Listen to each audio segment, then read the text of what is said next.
All right. So It'll, we're I'll, on Emily's channel. hold on. It's not live yet. I'll let you know when it's live.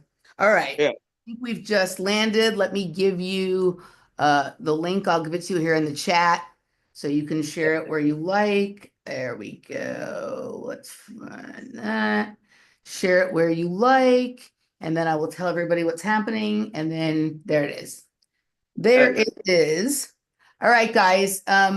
You know who I am. This is Don Rogers. I'm supposed to be on his show tonight, but for some reason, his whole setup is acting up. So we decided to come over to my channel and we're going to start over and he's going to interview me. So, Don, whenever you're ready, And, take it away. Let uh, and it's giving me a really hard time sharing the link out, of course. Uh, me see if I can do a Facebook and then let's see. yeah. Let's see if I can make it removed. This has been the craziest interview I've had so far. So just it's going to be a good conversation when you know it's this bothered.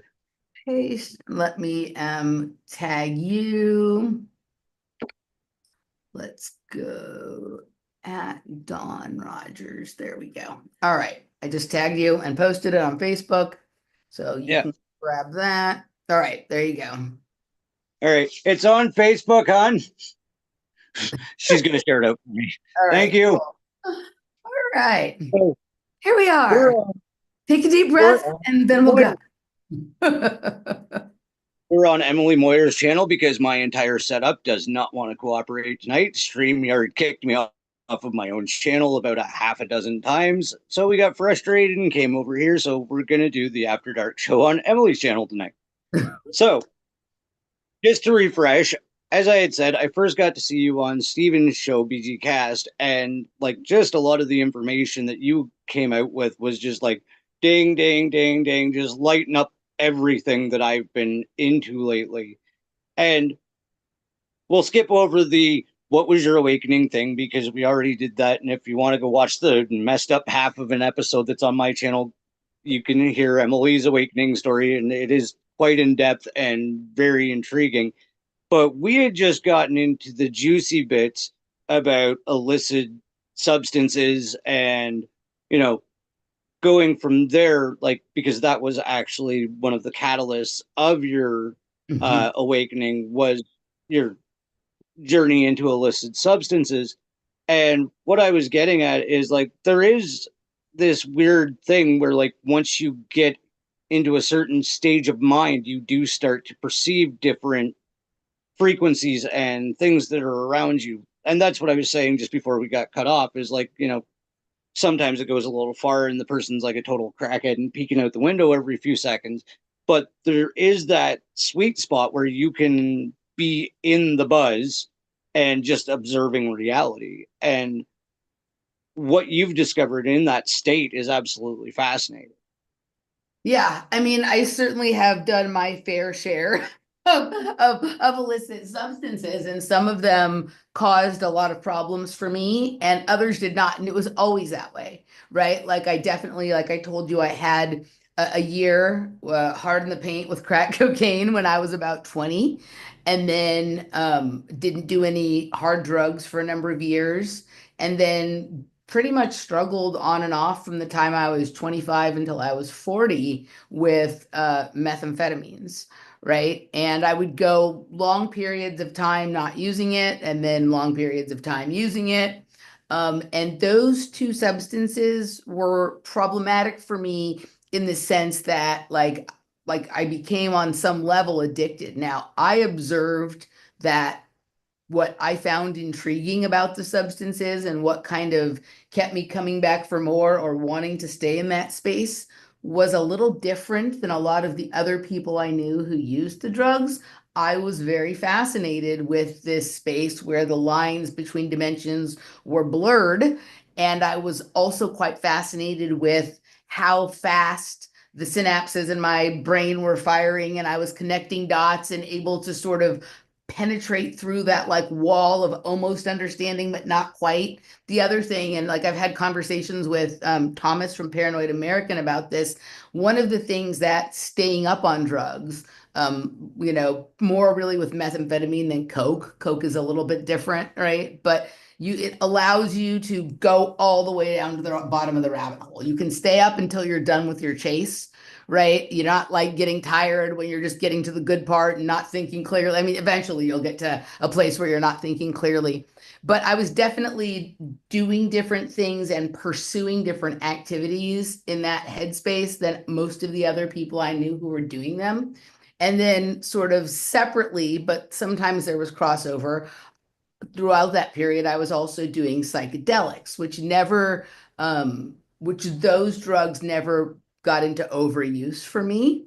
And whenever I would do psychedelics, I really clearly understood that like it was really different, right? Like it was a different kind of experience. It was more sort of holistic. There was a more complete set of information. It wasn't just like harping away at this sort of like one idea. It was kind of just a more complete understanding of whatever it was that was being shown to me. And then it was always kind of coming with a message that for many, many years was basically like, in order to understand all of this, you're going to have to stop doing the other stuff because like I was getting this really incredible view of this sort of multidimensional, omnidirectional hologram producing something or other of a reality, but I couldn't come back down to earth and explain it in a way that was concise and made sense and was something anybody would care about, right? It was sounded crazy because it was like trying to put that all back together when I wasn't in that state was difficult, and so the psychedelics in some ways acted and sometimes as an annoyed teacher because it took me so long to get off the other stuff. But once I did, I've been able to press into that space and bring back a lot of information that has led me down some really interesting paths with my research and then my shows, and very rarely delivers me like nonsense information anymore, right? Like before, there would be good stuff, but it'd be mixed in with a lot of nonsense. And sometimes it was hard to separate out the nonsense from the good stuff because it was all interesting and pretty or whatever it was. But yeah, so I had to get my mind straight before I could really understand both the psychedelic experiences, which I still continue to have them occasionally, but even the really good information I actually did get in some of those other, drug hallways, I call them, right? Some of those other spaces, like I recognize now that a lot of the ideas that occurred to me for the first time, when I was on crack cocaine or when I was on meth, are ideas that have taken me a long way in my pursuit of the truth. Even though like I had to stop doing them to completely understand it, right? That makes sense. And that's one of the fundamental differences I've picked out listening to you is like with the stimulants, you did come back with some type of information. And with entheogens, a lot of the times they're like, you know everything. And then you come back and you're like, haha, where did it all go? Right. Where you were actually bringing the experience back with you. And that's what I find fascinating about your story is that you were able to bring from that altered state of perception, you were able to bring this information back and then eventually put it into place. And much like you, I heard you mention on Steven's show about driving people fucking nuts with your awakening hat. I thought my family was going to lock me up because mine actually involved the SSP and multidimensional consciousness and all of this crazy experience that went on for weeks and weeks, right? Uh-huh. So I completely understand what you're saying because when it turns on, you can't shut it off, right? And you have to try to explain it to somebody, but nobody's going to get it because you're just putting it together, like you were saying. So what was interesting for me is that like I always somehow understood the line between like what I should talk about and what I shouldn't talk about, when I should talk about it, how much, right? Like it would, I was very paranoid, particularly during the hard drug use years. I did not want people to know that I was on drugs. Like even if they knew, I didn't want them to know like, yeah, right now she's on drugs. Like even if they knew ultimately that I had some sort of issue, like for some reason it was, it was a private something that I was in, right? And so Yeah. like I would, get into some of these ideas or headspaces, when I was on drugs, and then I would really think them through once I was sober before I might try to talk about it. But it wasn't until I stopped doing them all together that like I found a way to talk about these things with people where it was almost just like an offering and it was kind of entertaining and they didn't feel like they were being hit over the head with it. Like during the drug years, even though I knew like kind of if I talked about this thing, I'd sound crazy, but this other stuff, it's like because I'm smart, I can explain it in a way that they're not going to think I'm crazy, even if they're like not really interested. Everything was like hammer nail. I hadn't found like an artful way to present it. I didn't seem humored by it. I seemed either obsessed with it or bothered by it, depending on which information it was. And so it was really for me, and I think the two things kind of happened simultaneously. Once I'd say maybe in like the last year or two before I got clean, when I was really thinking about it and starting to make some changes in my life, like I started to practice how I wanted to present I knew that if I was going to stop doing drugs, I had to be able to talk about all that stuff. I started really like experimenting with ways of presenting concepts to people. And then also when I would be in the drug space, whether it be the hard drugs or the psychedelics, I started thinking about while I was in the space, how am I going to talk about this when I'm not? I almost started to like, instead of just like having all the information and chaos and noise going off in my mind, which sometimes like that's all I wanted to do was just like immerse myself in that. I was like, no, wait, like what you're thinking, what you're looking at, how are you going to explain it? And to this day, that helps me to be able to present the ideas on shows because as I'm having the experience, I'm already thinking about how am I going to talk about this? I don't go so overboard that I'm not in the experience anymore, right? But I don't just like take it all in like candy anymore. I'm already thinking like, what can I do with this that is going to, push things farther for me in my pursuits in my normal life, right? Yeah. Can I ask you a question? Yeah. So you said that your awakening was SSP and multidimensional consciousness. Was this just a topic you were interested in, or were you having experiences or thinking you had experiences or? Well, what happened was I had a succession of nightmares that were to the point of like terrifying. Like I'm not ashamed. Like I actually pissed the bed one night. It was so bad. Like I was having these military experiences in a reality that seemed somewhat futuristic against giant reptiles. And like I was having death experiences 20, 30, 40 times in a night. Like, and it was absolutely terrifying. And I'd wake up screaming. My wife couldn't sleep beside me. And it was like almost like a Vietnam flashback that I was having, but it's like the most military service I've ever had in this reality is I was in air cadets when I was like 8 years old. So I know it's not that. So it's not some type of PTSD from this reality. And I'm like, I eventually ended up on typical skeptic and getting put under hypnosis. And it ended up turning out that it was an SSP memory, like some type of hijacking of consciousness that is a whole other congealed story.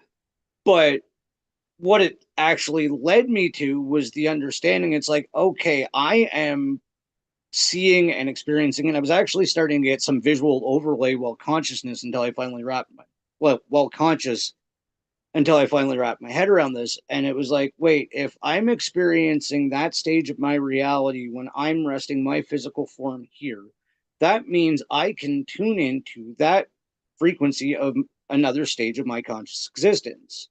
So if I can do that with that one, that means that's real and that's real and that's real. And each one of these are just stages of my consciousness or conscious existence in other densities, reality. I don't know how to I, really word it, but that's I, what it led me to.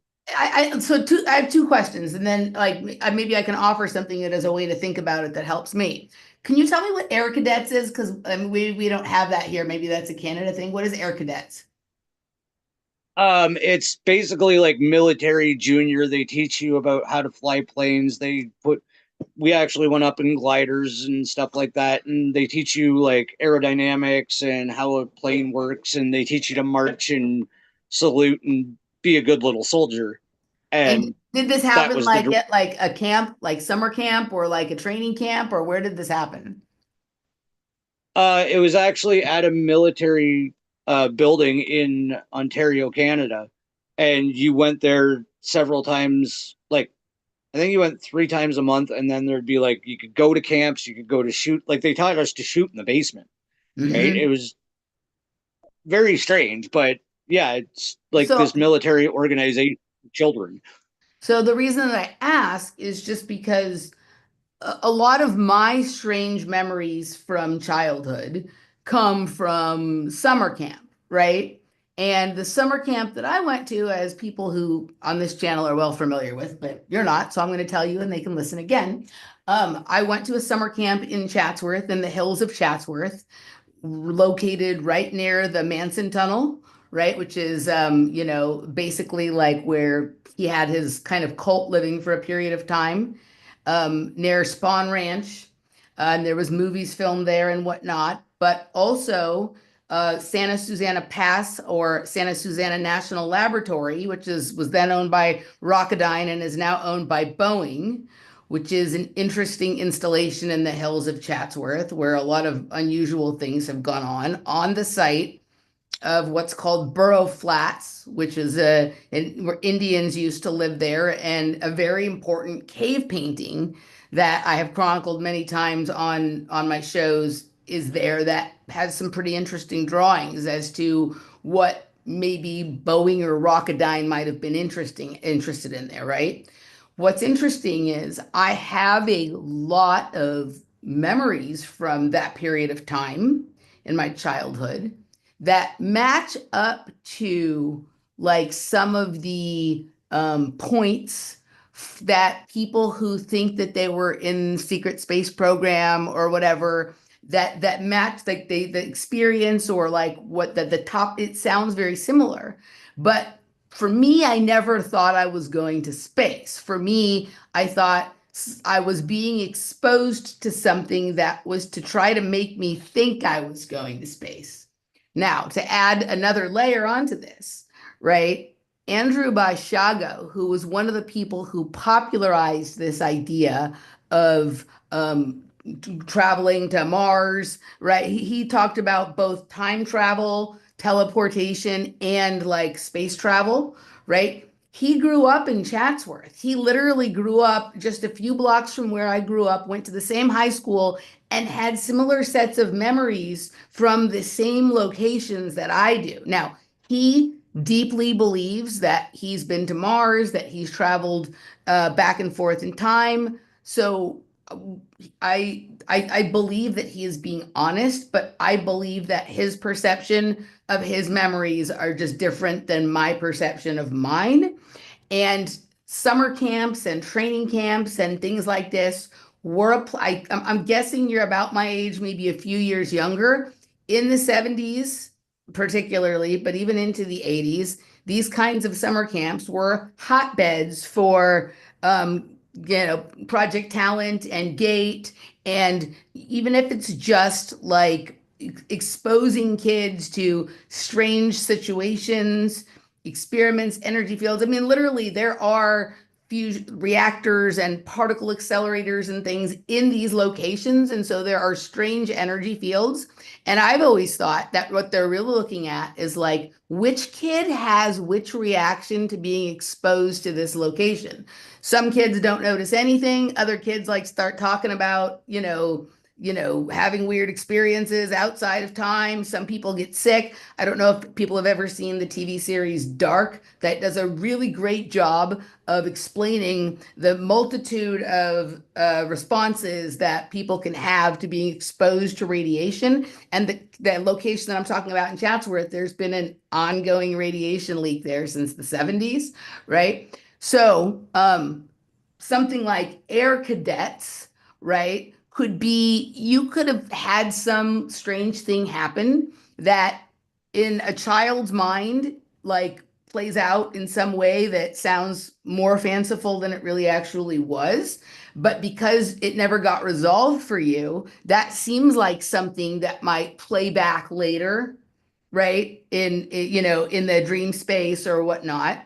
Also, we live in frequency soup, right? And so there's all kinds of things going on.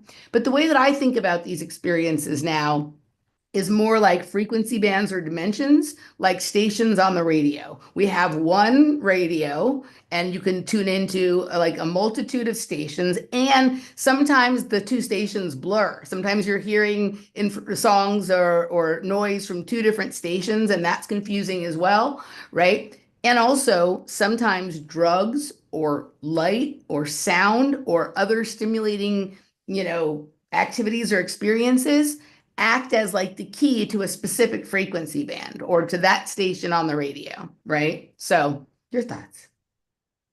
Yeah. Oh, you hit on a few things there. And first of all, I'm going to tell you how interesting this is about to get because I grew up 25 minutes from Chatsworth, Ontario.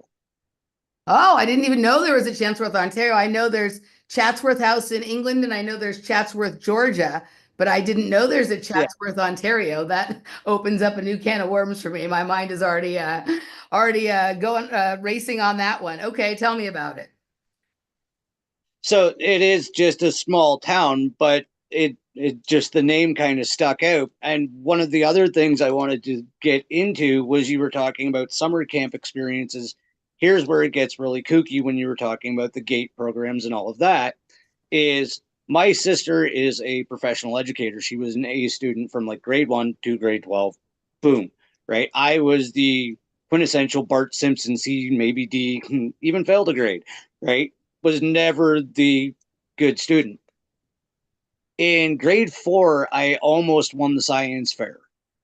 And in grade 5, I got invited to the provincial thinking symposium, right?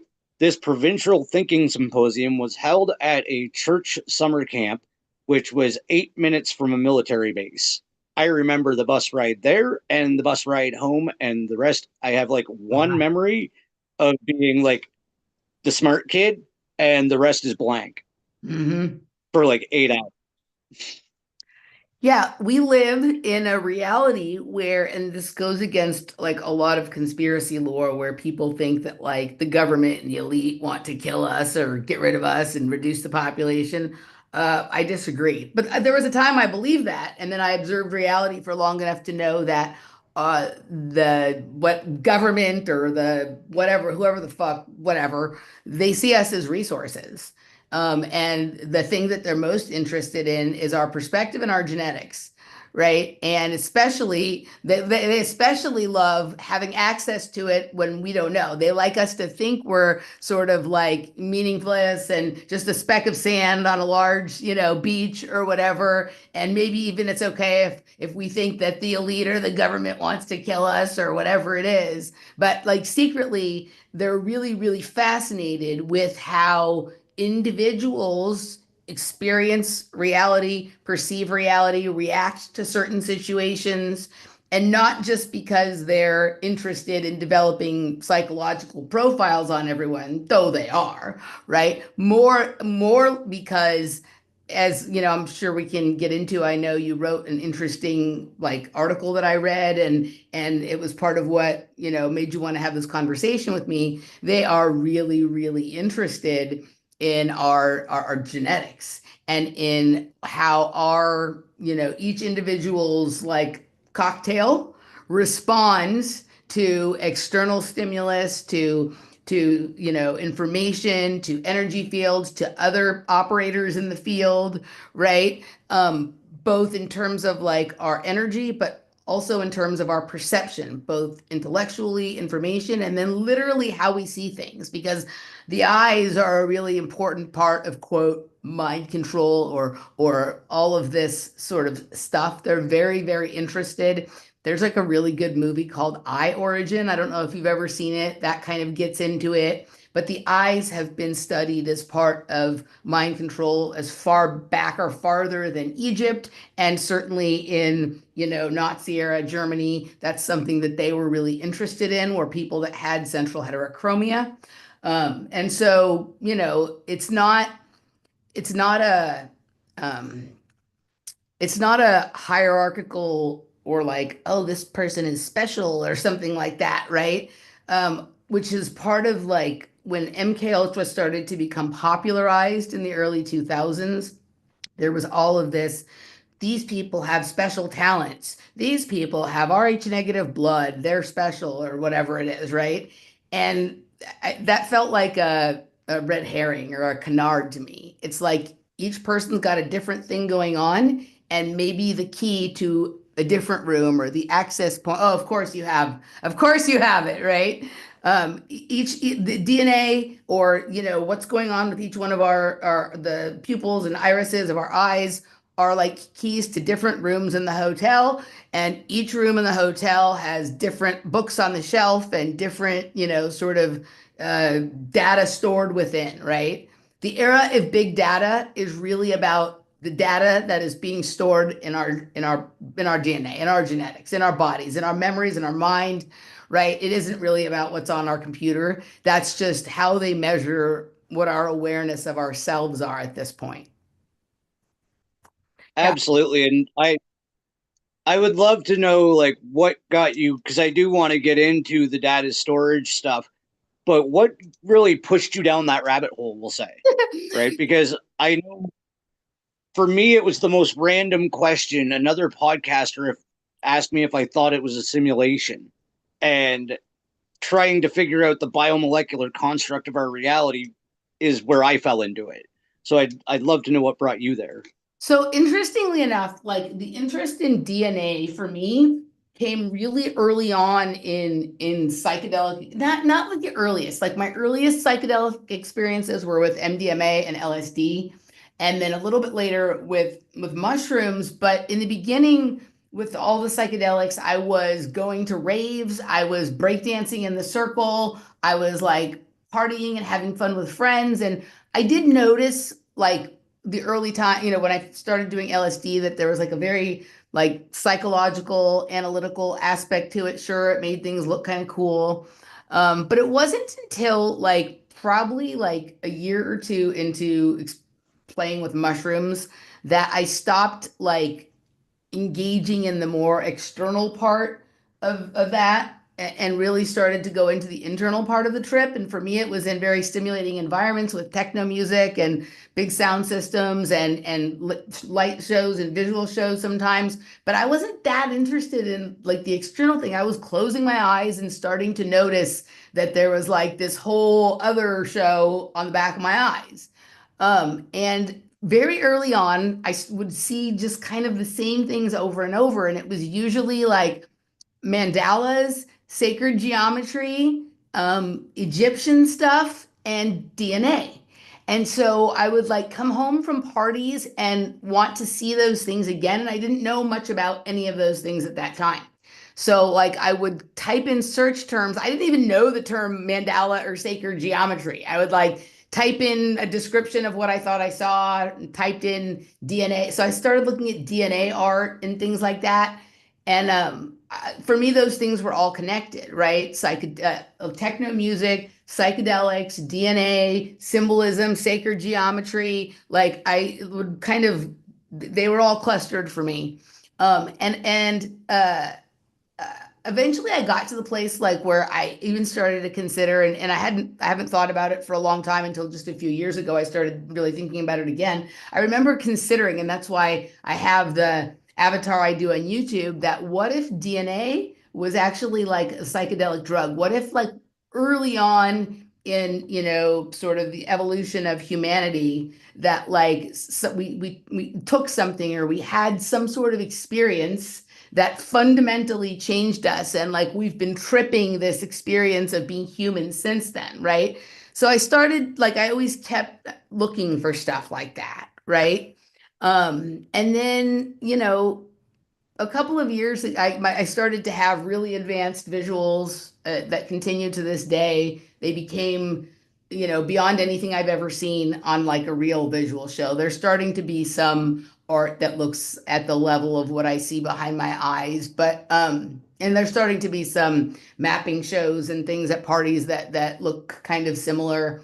But like a couple of years ago, I had a really interesting trip at a party. I took like a different mushroom than I'd ever taken from somebody, right? Like somebody like made a point of wanting me to take this specific mushroom, and I don't know what to make of that, but I took it. And it was different. It wasn't dry and it didn't taste like feet like most mushrooms do. I put it in my mouth and it like kind of disappeared. It was almost like cotton candy or something.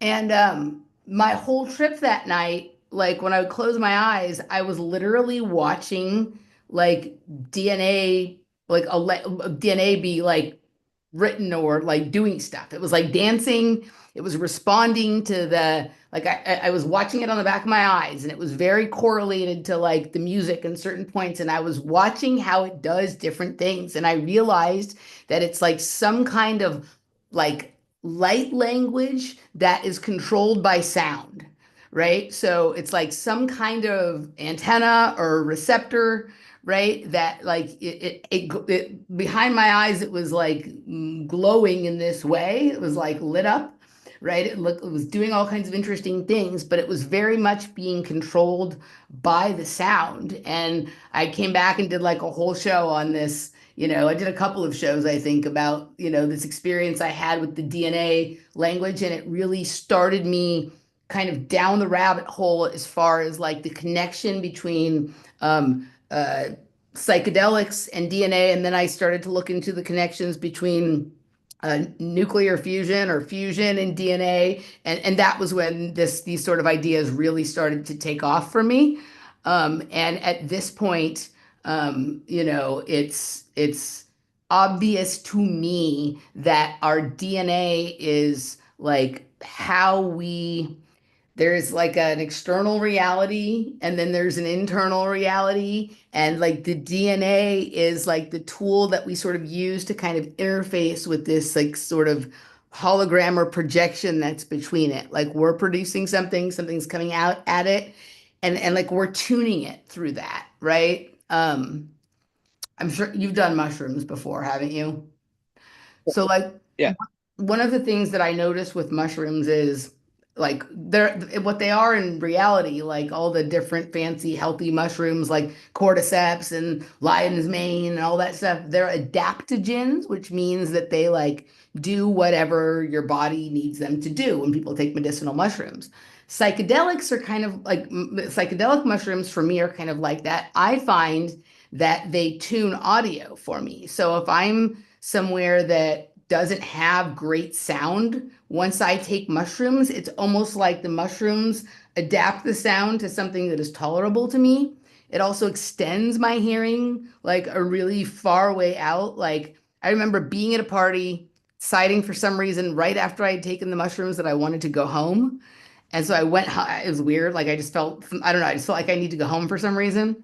I went home, which was about 3 miles from where I was at the party, and I laid on my couch and I could hear the music at the party from my couch, right? And so I started to look up like mushrooms and sound and genetic sound, and I found all these interesting videos with like electronic music being made out of mushrooms and whatnot. But I mean, I was clearly hearing the music, right? So there is something. Our DNA seems to be some kind of antenna or receptor or something like that. And then I think that like psychedelics just stimulates it a little bit. And different people's radio or antenna is tuned to different sounds, right? Like we all have, some people think my music is horrible, but like when I hear the music that I like the way I start dancing brings information from the other realms in, right? And if I go listen to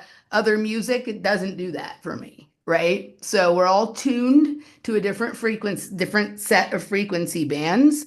And then there are tools, and not all tools have to be psychedelics, right? There's like a lot of others. Sometimes just by dancing for a length of time, you can tune into that. A good sound system can do it. Certain kinds of breath work, lots of different ways of being stimulated. But yeah, I mean, that's pretty much what got me. Like, I was always interested in the DNA thing from those early trips back like 20 years ago. And then, when I had that one really meaningful one, I just started to research more about the connection between um, sort of quantum, computing, nuclear fusion, genetic engineering, and where our world seems to be going in terms of augmented reality. I love where you're going with that, and I want to pick your brain on this one. If I'm understanding what you're saying, and it's pretty much what I believe as well, is that in some type of way we are projecting our reality as we are experiencing it, as we are living it, because we're receiving information through frequency, and it has a lot to do with our DNA. Do you think that that's why they're essentially trying to reprogram our DNA? Because long story short, at the end of my paper, I figured from the research from all the way back to the 40s, the governments of the world have figured out that we can store 13.8 billion years of digital information in the average human body, which is the approximate age of the universe, right? Known age. So to me, that's like, okay, we are literally the ones who contain all of the information. We're projecting it into real time because each one of us has a small microcosm of all of the information that exists throughout reality, right? And what I'm getting at is, because we have that ability to project into reality, do you think that's why they're trying to reprogram our DNA so we will be creating the reality they want? So, I mean, I think there's many things going on simultaneously, right? So it was very, very clear to me early on, like in the pandemic, like probably by like May, right? That like really this was about that like it was really as much or more about the testing as it was about the pokeroonies, right? And that they were interested in collecting as much genetic material as they could from as many people as they could. And at the time, like I didn't know exactly why, right? I had a few different ideas. Like one of the things that I was toying with at that time was that they were looking for people who had the ability to sort of shift their blood type or shift their some of their like, there's something about their genetics, right? Like I have had this really weird thing, and I know a few other people that have had this, and all of them have the exact same thing as me. I'm not going to say exactly what it is, but I'll give you an example so you know what I mean. I had one blood type when I that I recall from when I was a kid, and then now my blood type is different. And I've met a few other people with the same situation, and they had the same blood type I did when they were younger, and it changed to the same blood type that mine changed to.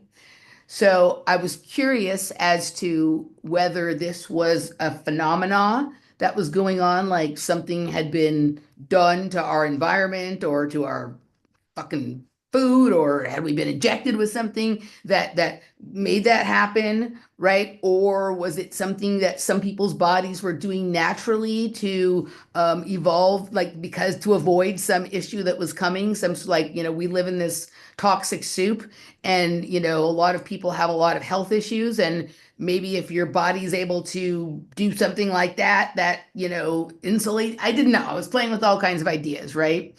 And I also was of the opinion that they were looking for a needle in a haystack, that there was something they were looking for. And so they were going to, really extended lengths to try and find it.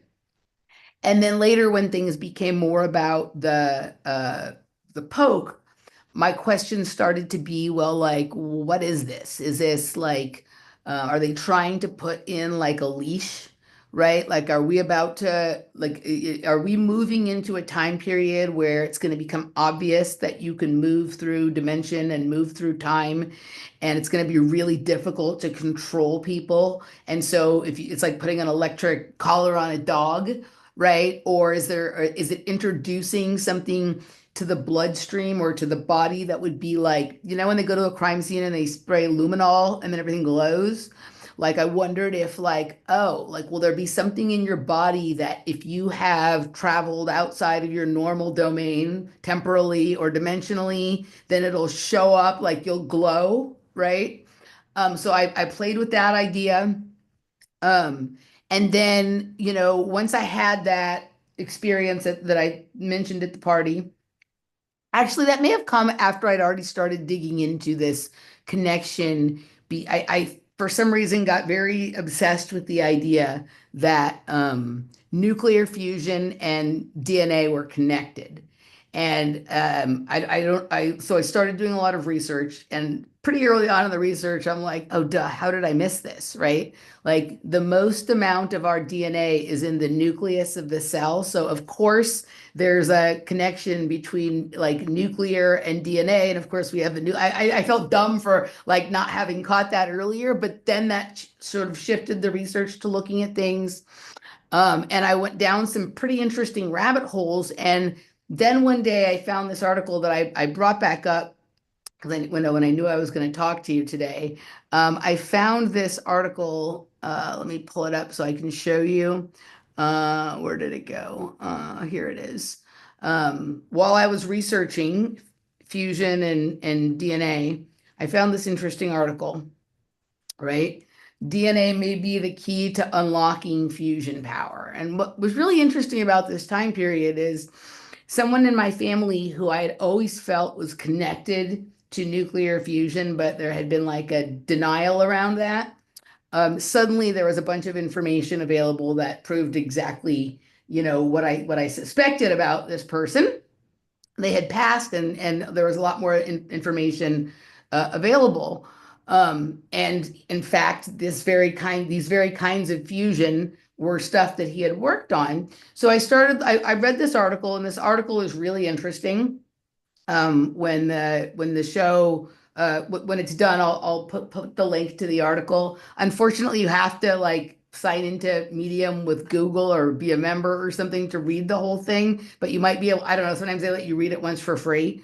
Um, this article was talking about using custom strands of DNA in order to, because they are very good at um, creating like the nucleic acids and proteins, like, are good for coding to create carbon lattice nanotube structures, and those are superconductive. And part of the problem with fusion is the amount of energy needed to cool the fusion reactors negates the benefit of the amount of energy that they're producing. But if they were able to find a way to have room temperature or even hot temperature superconductivity, then suddenly it would be able to unlock all of this extra over unity energy.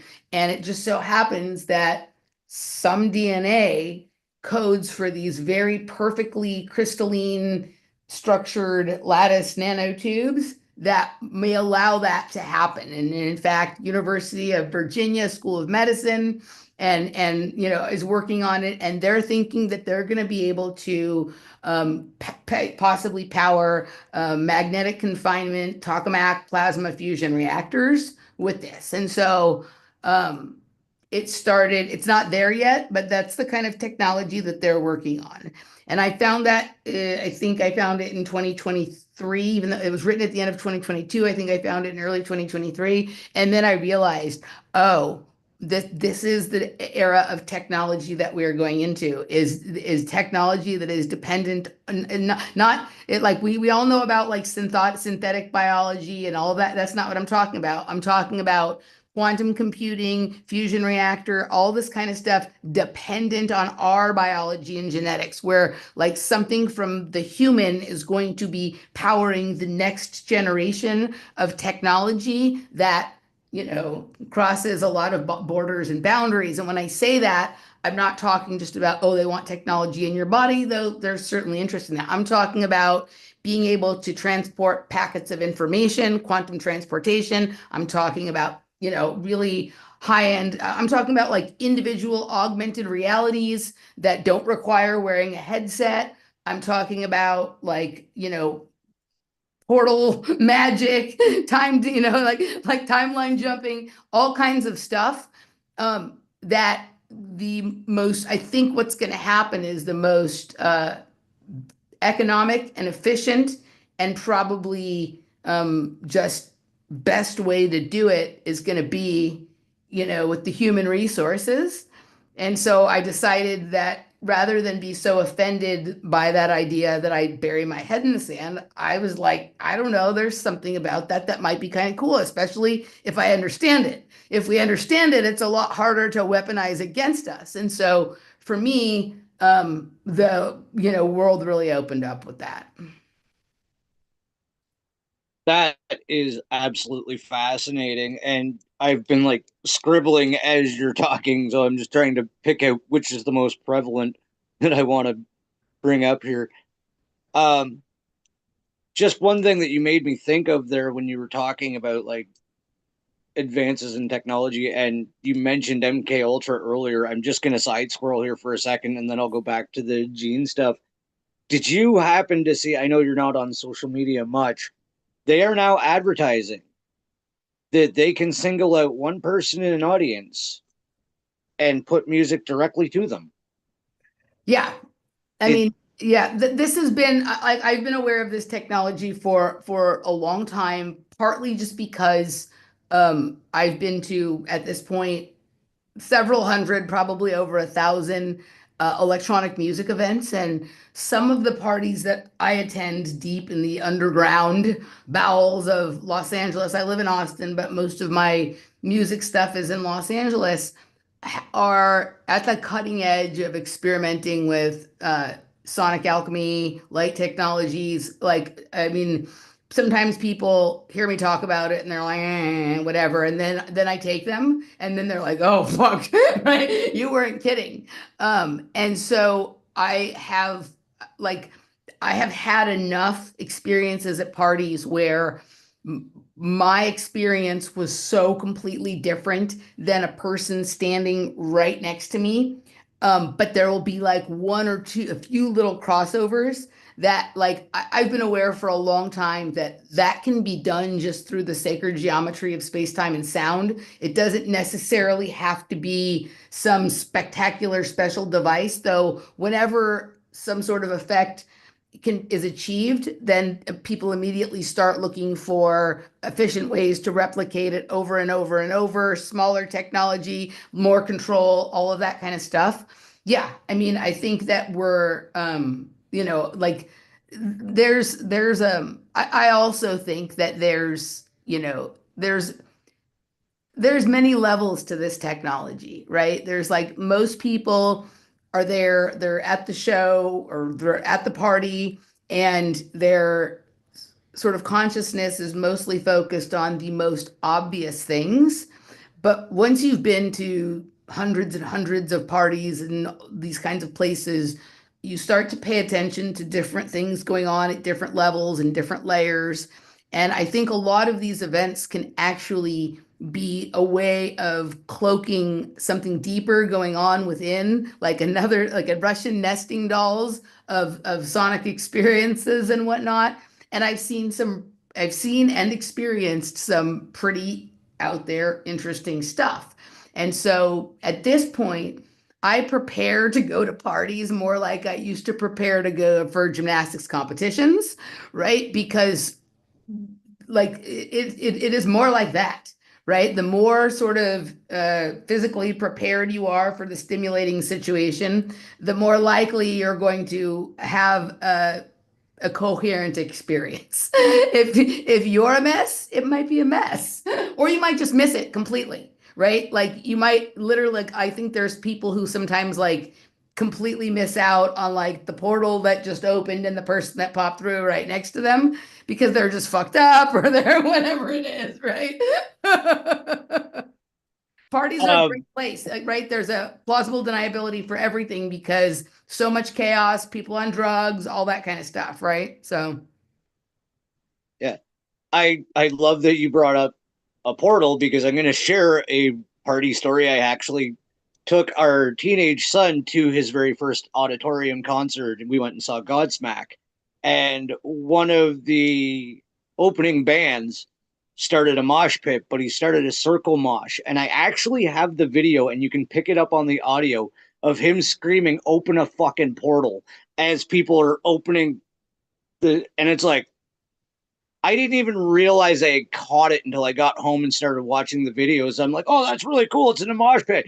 And then you listen to the audio and the lead singer screams, "Open a fucking portal." And I'm like, oh my God, right in your face. Like, really? I mean, if you like, if you dig into people who are really advanced with sound, and whether that be the actual musicians themselves, or really in a lot of cases, it's more like the sound engineers or people who do the lighting. A lot of these people have a lot of esoteric knowledge. They're very well aware of that you can do these things, right? And sometimes they're done with intention, and other times it's just happenstance. These things happen. But yeah, I mean, we are like, I want to say we're at the precipice, but a lot of this has actually been going on for a long time.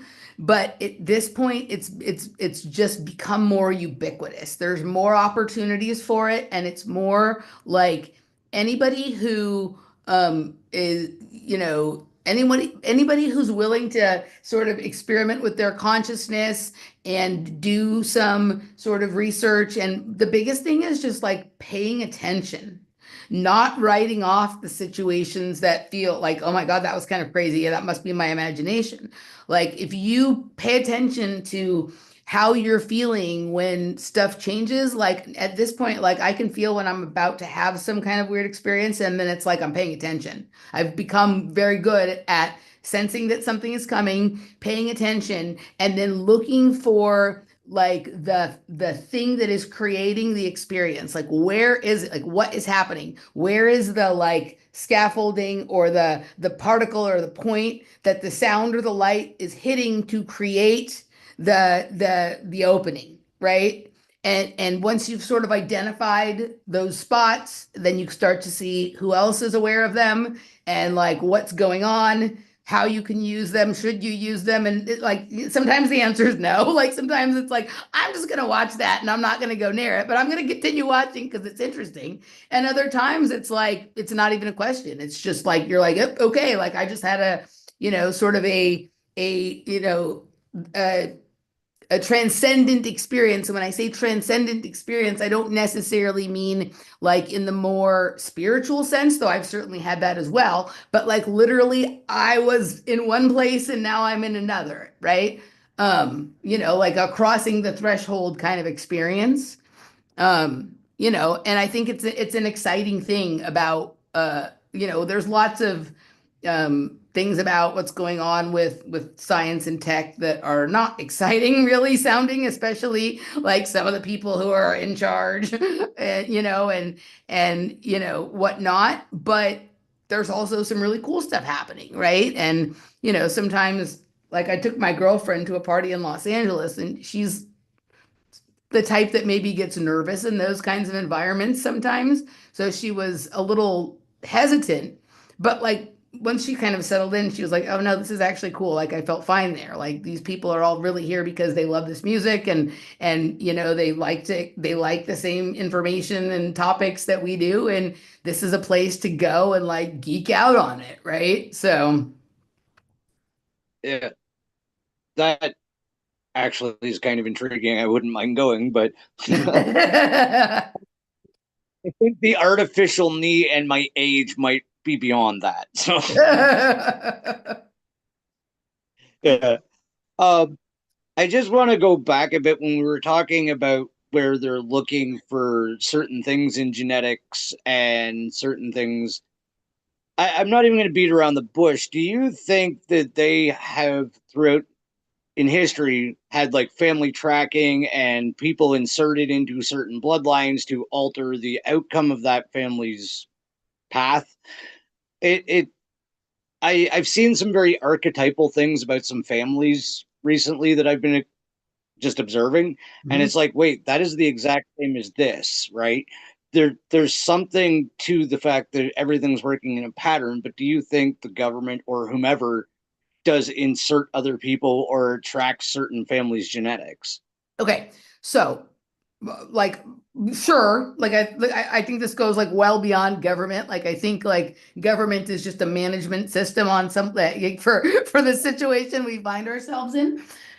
But yes, like I think that oh, you know, secret societies, certain tribes and clans that go back thousands of years, right?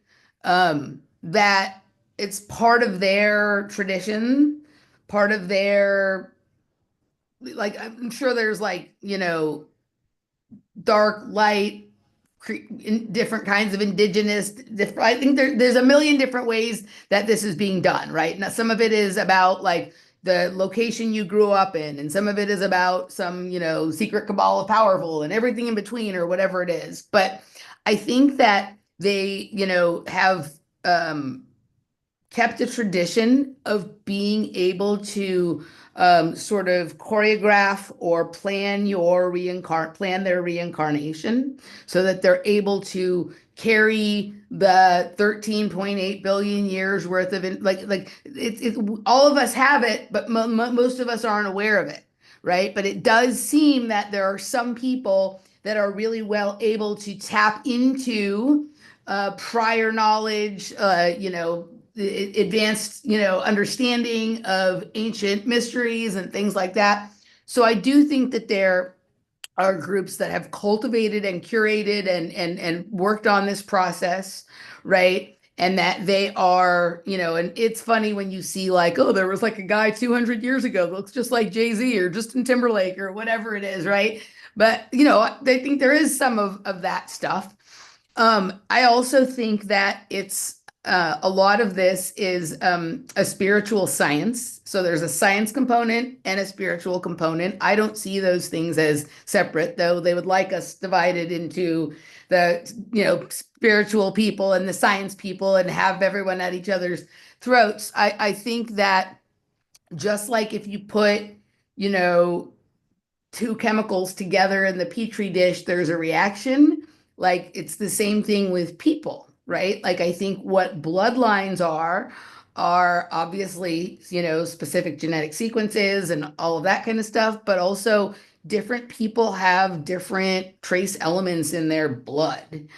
And those elements are, funny enough, the same elements that are involved in things like fusion and fission and particle reactions and all of this kind of stuff. And I think that, at a very high level, things like arranged marriage are really about mixing this with that in order to create something that is more. And so if you have something in your bloodline that, like you want to maintain, then you don't want to mix it with something that is going to cancel it out, right? But you might want to mix it with something that is going to amplify it or create something that is bigger, better, badder, more, whatever it is, right? So, I think that there's probably different psychologies about this. And some people are like, okay, well, like we have something that's better than most people, so let's just keep it to ourselves. And others are like, well, we have some good stuff, but these people over there, they have good stuff too. And I bet you if we mix this with that, right? I think that you know, like I have this, weird story about, my mom, her dad was definitely Mason, right? And I have this suspicion that like there's some groups, some secret societies, or some sects of Masonic orders that like use the periodic table as like a way um, to sort of cast their child as like a specific character that's there representing an element on the periodic table. And it's like having a secret gang sign flashing to the other people who are in the know that like my daughter is Ruthenium, who is your son, right? And my mom's name is Ruth Ann Moyer. She was born in 1944. Ruthenium is element 44 on the periodic table. Ruthenium is a superconductor. She married my father, who was not like, she was supposed to go to Stanford, and her dad was like, he wanted her probably to marry someone that was in their sort of Masonic or religious reality, but my mom wanted to go to UCLA, which he thought was the Little Red Schoolhouse. But somehow she got hooked up with my dad, and they decided that was okay. Because I think my dad is 88 on the periodic table, which would be radium. And if you take 44 and 88, that's 132, or 32 plus 1 is 33. Like, I think that might be how they work some of this. I don't know. It's just a story I tell. But I had an interesting, like, I've always known this, but I just put this together recently as well. I was born at 4:40 in the morning, and my mom always woke up at 4:40 to go to work. She like had a job she had to commute far to. So there's this like reinforcing of the 44, right? Almost like this is the most important thing to maintain of that sort of bloodline, right? So I think that there's an advanced level of alchemical knowledge, and they know what that's what like, obviously like some people have to, arrange marriages, but, because they're trying to find enough kids to work the farm, and this family has more resources and whatever. That's a thing in like India or, some cultures. But I think in these advanced sort of mystery school kinds of cultures, it's really more about understanding what things will make something more, will cause a chemical reaction that is like a live wire or a spark that will bring something new into existence. Or maybe it's about like catalyzing a spark that the spirit can identify on the way in, right? Like you have to create an action, like a certain kind of reaction for like that spirit that's out there, trying to decide which body they're going to come into to sort of see. Also, I don't know if you've seen any of these you could like they can make different DNA play music, right? Like everyone's DNA makes a different song, right? And so if you're listening for like a frequency, it'd be there they are, right? This one, right? Because it's like A, C, G, it's like music, right? Like the DNA that what the DNA, codes are and things. So I don't know. These are just like ideas that I spitball with. But I think that at this point, everyone's all mixed together pretty much. I mean, there are a few small pockets of the world where there hasn't been a lot of integration or immigration or anything like that. But at this point, it's more like, what can we create with this sort of fusion meal of everything that we have here, right? And new combinations are popping up all the time, right? And what portal? I mean, wouldn't it be really interesting if like if we each have our own portal, right? Everyone or maybe it's not even we each have our own portal. Like we each have our own frequency band, right? We exist here, but we also have like our own private frequency band. And the way that we get there is like finding the right thing to sort of combine our energy with to like catalyze that. So maybe you go to a location that has a lot of some mineral in the ground, and then that's where you have people who are like, I slipped into another dimension and I was gone for 4 hours and then I was back. Or, maybe it's like, you have a romantic connection with somebody who has like that perfect thing for you to connect with to, open up space outside of time, and you guys have this amazing, artistic connection, whatever it is. There's a million ways it can play out. But I think it is not a mistake that at the same time that all of this other chaos has been going on, that this weird thing happened with Ancestry and 23andMe, where like they're going to allow the companies as they're being sold to like sell off everybody's genetic data, right? Like DNA, genetic data is the new oil, right? This is what people want. And so these technologies and these strange experiences are going to become more and more frequent, right? They really did a good job between, the commercials where like you could find out that your uncle liked to dance in an Irish kilt or a Scottish kilt or whatever, and freaking people out about COVID or whatever, at getting quite a lot of people to donate their genetics. So like even if you haven't, for sure, and probably people in your family have, and they can get, pretty close to stuff and whatnot. And people always talk about genetically targeted weapons, and of course that exists and that will exist, but I don't really think that's the point. I think they're really much more interested in this. What else can we learn? What else can we know? And can we know it without them knowing? Right? Like, that's the big thing, is like which individuals can take you to the most places and show you the most things without being aware that they have done that. And I feel like that's the fantasy for them, right? Yeah, I completely agree. They do think that we are just kind of docile creatures roaming through life, and they're just kind of puppeteering, and we have no idea. But something, and I put a big star beside it because you triggered something while you were talking about the periodic table and how they mix elements into people. Something I just learned about recently too that is no longer on the standard periodic table is that each element has a resonant frequency that used to Yep. be listed on the periodic table.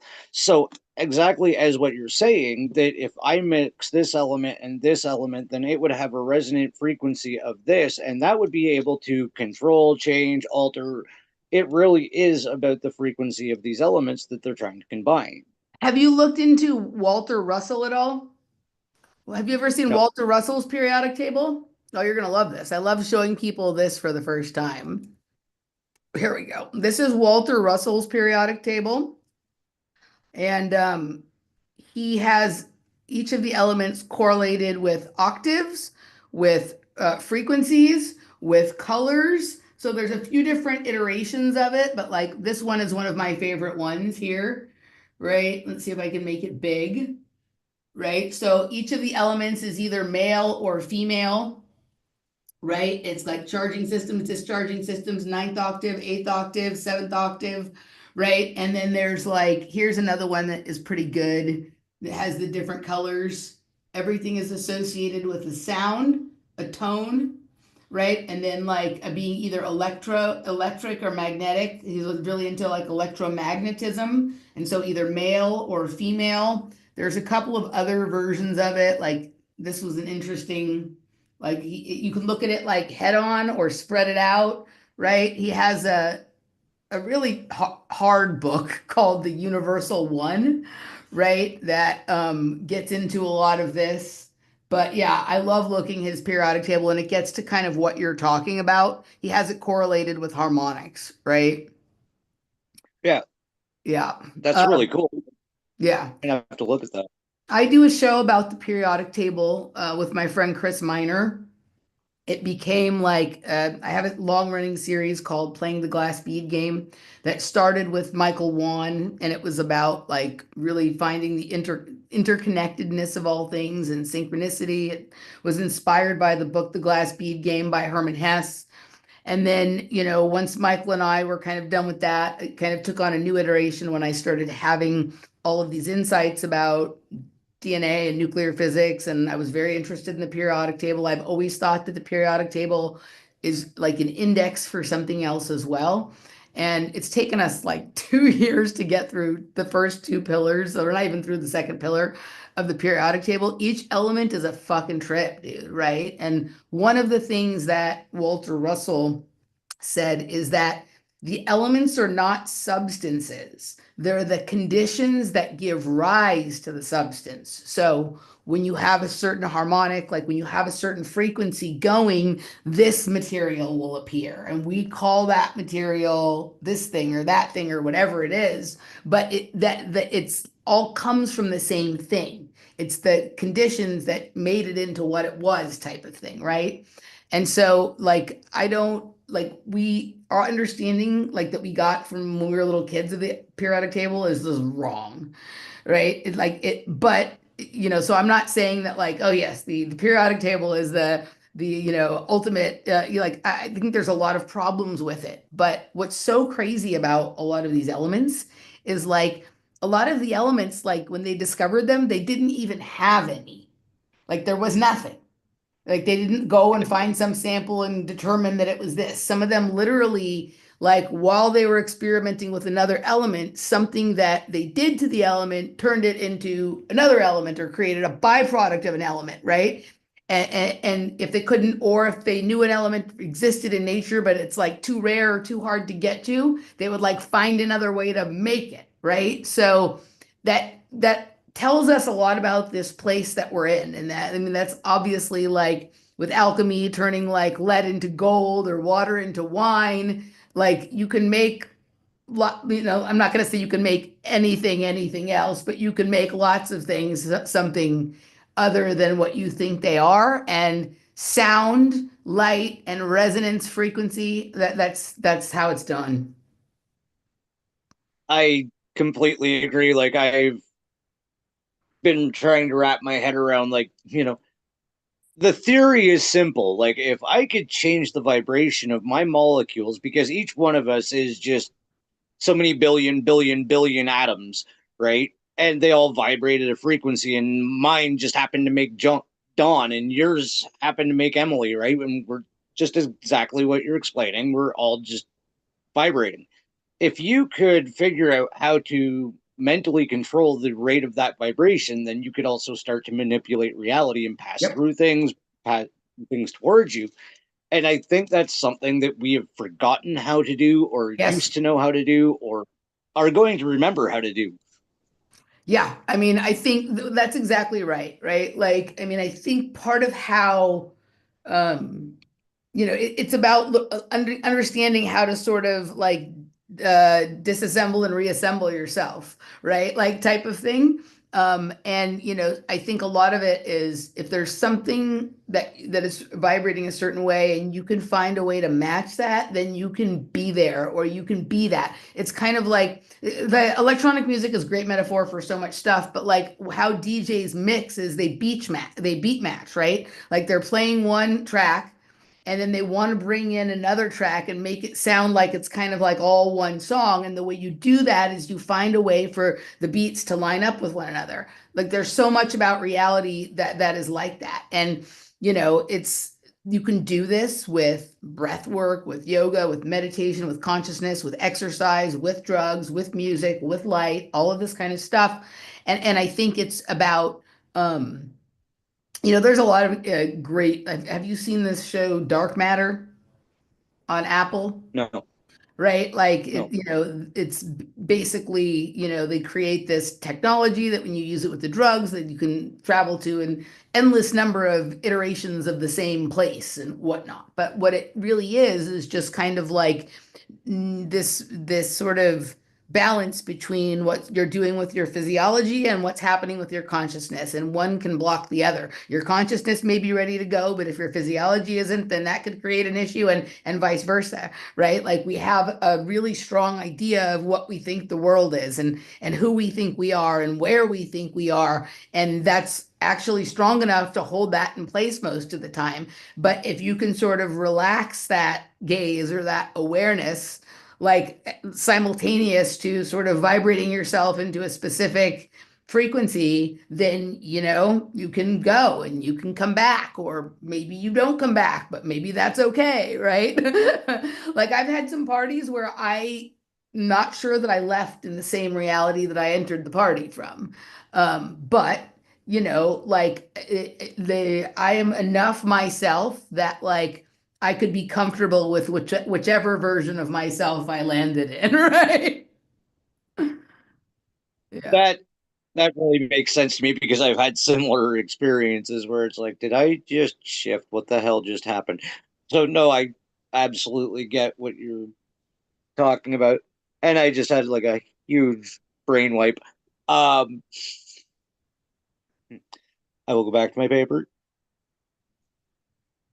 Oh, something else that you and Steven talked about, and I was fascinated with your take on it and wanted to get into, was what I'll call the misnomers in mental illness, Mhm. right? You were talking about people with dementia and Alzheimer's, and this is something that strikes particularly close to home because my wife's father had dementia. Both of my grandmothers had Alzheimer's. So it is something I've been on this side of the experience of, but I'd love to get your breakdown on it and go from there because what you said on Steven's show really resonated with my understanding of it as well. So, first of all, I think we should pay close attention to the fact that they call it dementia, right? And we're talking about, oh, do we live in a multidimensional reality? So, like, these things are not accidental. Yes, they spell it differently and whatnot, but these thoughts come from like a couple of different things. So, first of all, like my mom did die of dementia, right? And it's very interesting to watch a person go through that. I also have like a great aunt that was the first person in the United States to die of Creutzfeldt-Jakob disease. Maybe you've heard of it. It's called mad cow disease, which is like a Oh, very accelerated form of dementia. And some of the things that were going on with her, I remember hearing about this, some of these things that was like, wow, that is like that didn't feel like we have an idea in our mind when you first hear of Alzheimer's when you're a kid or when you the first time and you see somebody who they say has it and you don't know that person. So just whatever they're doing sounds crazy. But when it's somebody that you are familiar with their experiences and you're around them enough and you observe what they keep doing or keep talking about, like there's coherence to it. They are talking about something that they're experiencing in the same place that you are. You're not seeing what they're talking about, but they're talking about the same thing over and over and over. It's not just random, incoherent thoughts that don't make any sense, right? And, also from my time doing a lot of drugs, like I saw a lot of people have sort of psychosis and schizo kind of scenarios. And what was weird for me when I would see people do that is like I kind of knew what they were talking about. It wasn't like to me it was like whatever they were reporting on like wasn't bothering me as much as it was bothering them, but I could see it out of the corner of my eye, right? And so maybe it's there at a different sort of frequency. And I had like enough. I used to have like weird experiences when I was coming down from drugs more than like when I was like super high on meth. Like when I'd be coming down, right? Sometimes like I'd catch something like over here. And it's not like I was thinking about it before, or I was very bothered by it, but like I almost always noticed it at like a similar state of the experience, right? Almost just where there was like a blurring. Like maybe when I'm on sober, I was like in one frequency band, and when I was super high, I was in another. But like when I was in the in between space, I was like catching things from both spots. And it was the same things over and over and not things that I cared about. Like it wasn't stuff that like I was wanting or scared of. It was just like, why is that always there when this happens, right?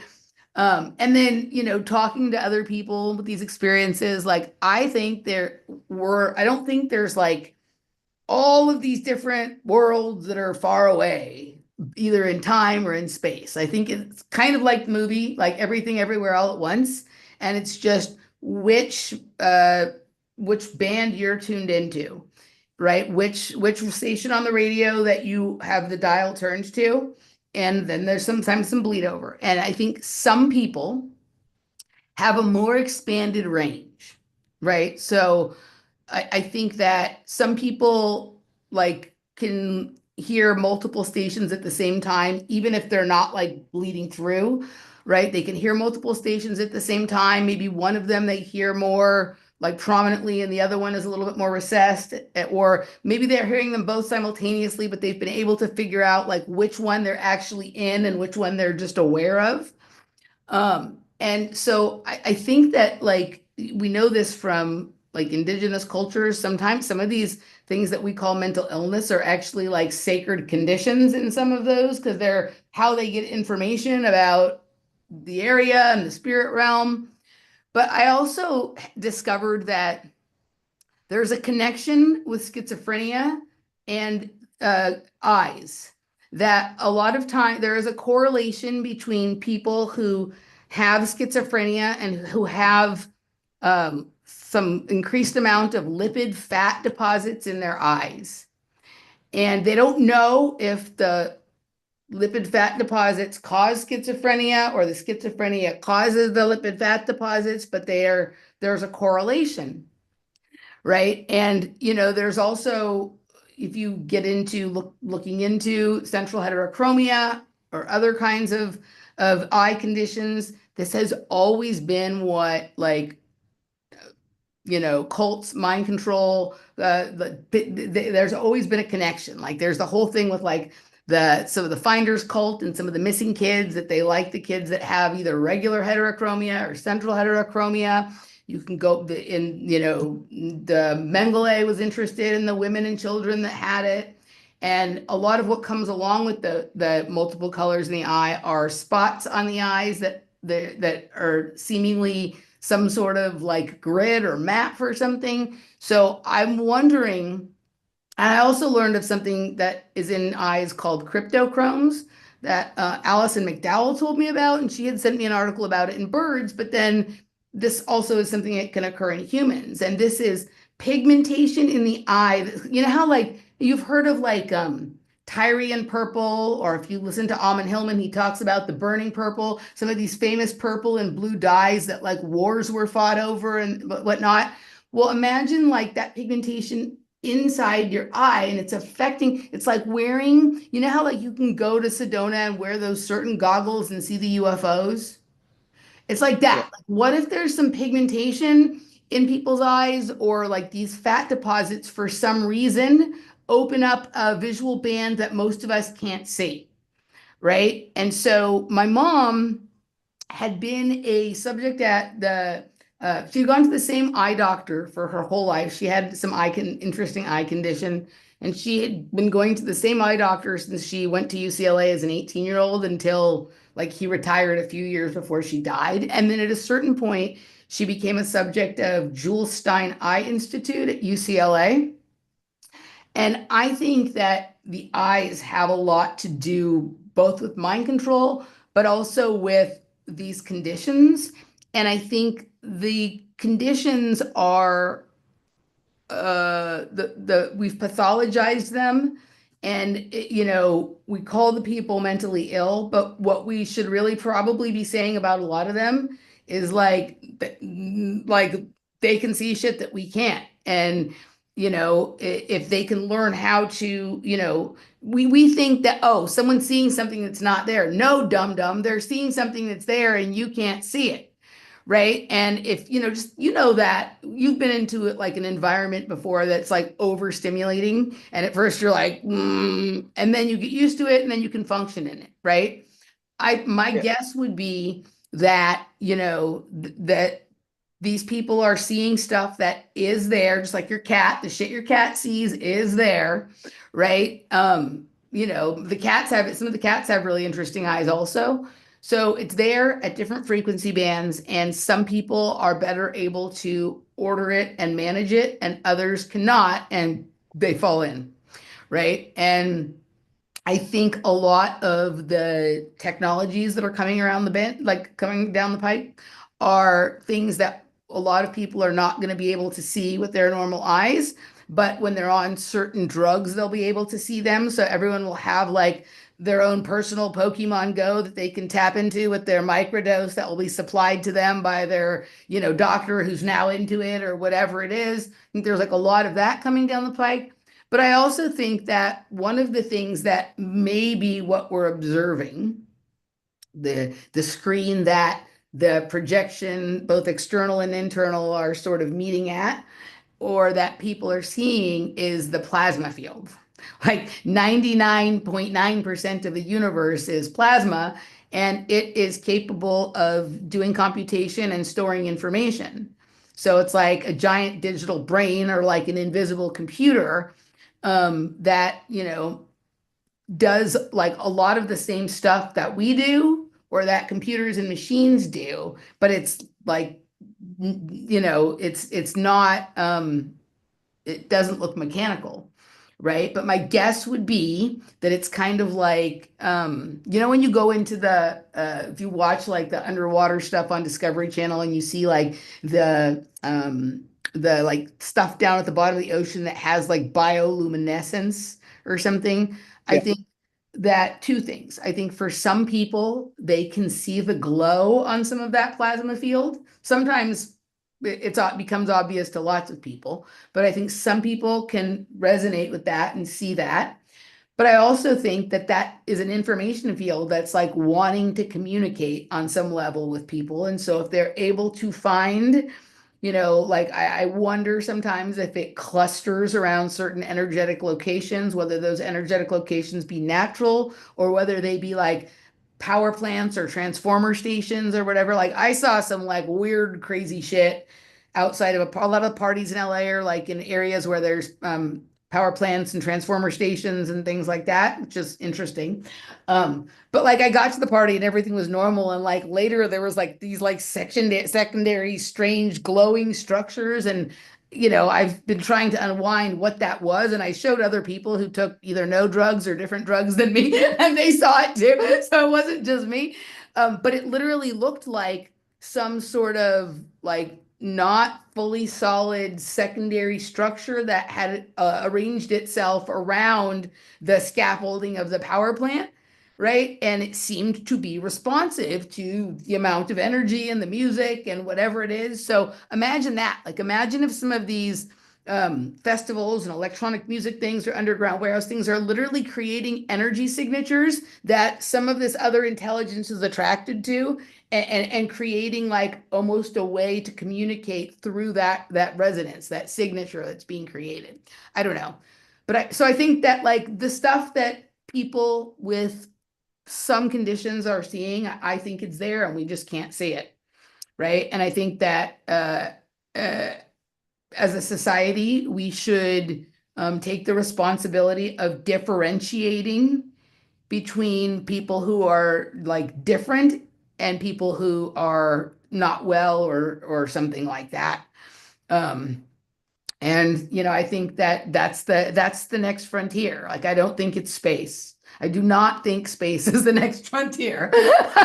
Right? I think it's plasma and schizophrenia and some of these frequency-based realities. Yeah. And I love that you were talking about everywhere all at once, because that actually gives me an opportunity to tell a quick grandma story. My mom's mom, before she got put into a home, which she did not last long in, when we got worried because she got that bad, but we didn't understand what was going on, right?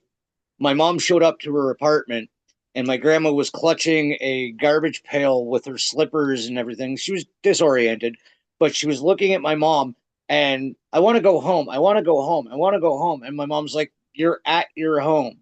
She's like, "No, my home in Meaford." Well, my grandma grew up in Meaford, right? She hadn't been there for many, many, many years. She thought, well, she was experiencing, now that I know, she was experiencing the time when she was 5 years old, but also was able to access the part of her brain where she knew who my mother was. So she Mhm. was essentially in separate times at once. There was the 4 or 5 year old child who was terrified because she didn't understand what was going on, and there was the senior citizen version who still knew who my mom was. Yeah. Yeah, I mean, some of these states are non-ordinary. I'm reading the programming and metaprogramming in the human biocomputer right now. That's the John Lilly book, and it's very interesting. Also, it goes pretty well with the television show I just watched called Severance, right? I kind of was doing them simultaneously.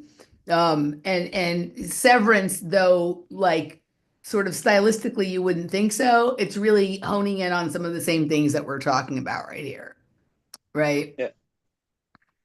Yeah. Um, Another thing I stumbled across via my wife, and it completely shifted my perception on it too, is like I have ADD and borderline personality disorder and all these wonderful labels that they've medicated me for my entire life. And, they use the phrase on the spectrum. Uh-huh. Well, you fuckers, don't you mean frequency, bitch? Right. Because there's the telepathy tapes, which is the kids focusing on autism who actually turn out to be psychic. Sorry for the spoiler. Like actually can read people's minds. And then I started looking at the range of these disabilities like attention deficit disorder, ADHD, all of these things. And it's like, no, these are varying scales of perception that other people don't have. Well, I'm going to take you back to this. Like, right? On the Yeah. spectrum. Spectrum is a light spectrum, like a full color spectrum, right? Oh, And shit. it would make sense to me if, people are, you know, that some of these spots on the spectrum, all of the spots on the spectrum correlate to some trace element that's in their body or in their blood, either through heredity or through environmental or toxic exposure, right? And that those elements correspond to a harmonic and to a color on the light spectrum, and that is where their consciousness is being activated, right? So again, like I think there's a lot of answers that can come from really understanding what it is he was trying to get at with this, right? I mean, because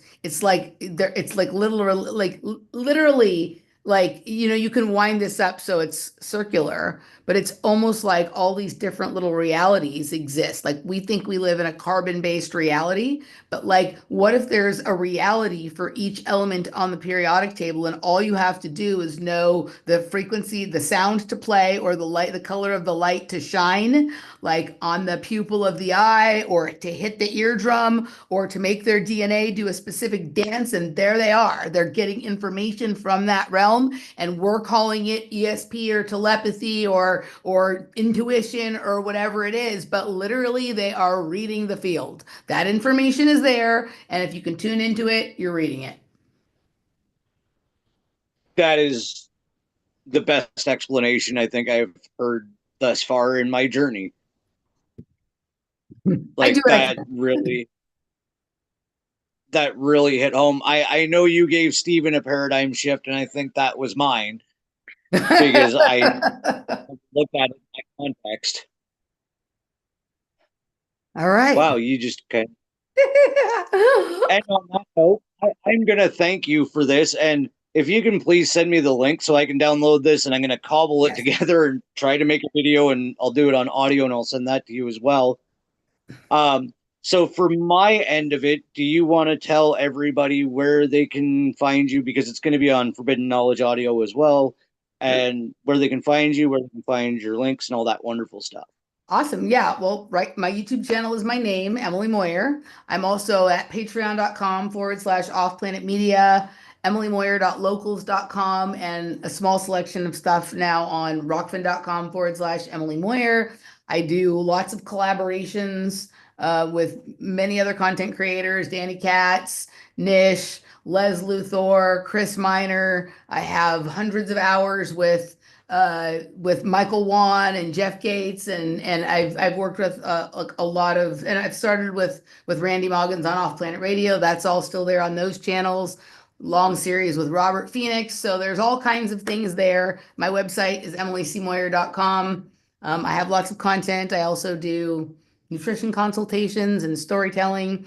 And yeah, reach out. Reach out if you have thoughts, if you'd like to hear them. I'm here. I will I'll send you the video so you can post it on your own channel. And it looks like we had a good crowd in the chat room. So I don't know. So like, let's if anyone's there wants to ask a question or comment on anything or whatever, now's the time. You can give them. We can give the chat room a minute or two before we go if you want. And Oh, I'm for sure. glad. What? Yeah. For See if sure. anybody in the chat room have a question. I'm not good at reading the small print, so if you, which is weird because I have good vision, but I don't know, it's too many things to look at. But if somebody wants to ask a question or has a comment, all capital letters, and I'm happy to address it, or if it's for Don, then he can. Yeah. Thank you for the nice words, everybody. Dawn, it's been like really nice to get to know you. We can do it again sometime. And Oh, yes. and I hope my setup's working a bit better. Like this is insane. The people that are listening to this on my channel will know I just got a very generous gift from another guest, and it was a whole new setup, and that's what crashed tonight. So I don't know what the hell is going on.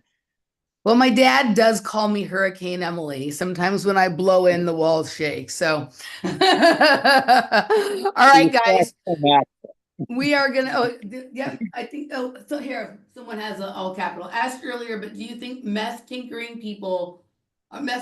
are people building same thing without blueprint? Oh, okay. So are you talking about, are you saying that, are you wanting to know if people who do meth are tinkering with and building these sort of alternate dimension realities or sort of like subtle dimensional realities the same way that like the controllers or whatever are, but they just don't know exactly what they're doing without the blueprint? I think that's what you're asking. Yeah, I mean, I think, well, if not building them, certainly like touring them, right? Getting a sneak peek, all of that kind of stuff. And I do think that all of these like alternate, but let's say that like, okay, we're all here, we're all agreeing that like we think we're pretty much in the same place, right? But there's all of these other sort of frequency bands that maybe are correlated with different substances. And some of them don't even have to be what we think about as drugs. They can be like this herb, that mushroom, this whatever it is, right? The people that spend the most time at each band contribute the most amount of artwork to the mural on the wall. So the more time you spend in those spaces, then parts of you start to show up there and you start to recognize the other people who spend time there, whether you're actually with those people or whether you're just admiring the art that they've left on the wall and that you're sort of sitting in the room with when you have your experiences. So yes, I don't know if we are building it or if we are decorating it or just sort of, adding to the vibe of the space or whatnot. But I think anybody who experiments with their consciousness and like does it with some level of attention or intention is part of that. Yeah. Hope that answered your. I think All right. I think that's all. I think that's all done. awesome. I had a wonderful time. Guys, thanks for being flexible and shifting over here with us. And Yeah. we'll see you again real soon. Dawn, stay here for a second. I'm going to end the live stream.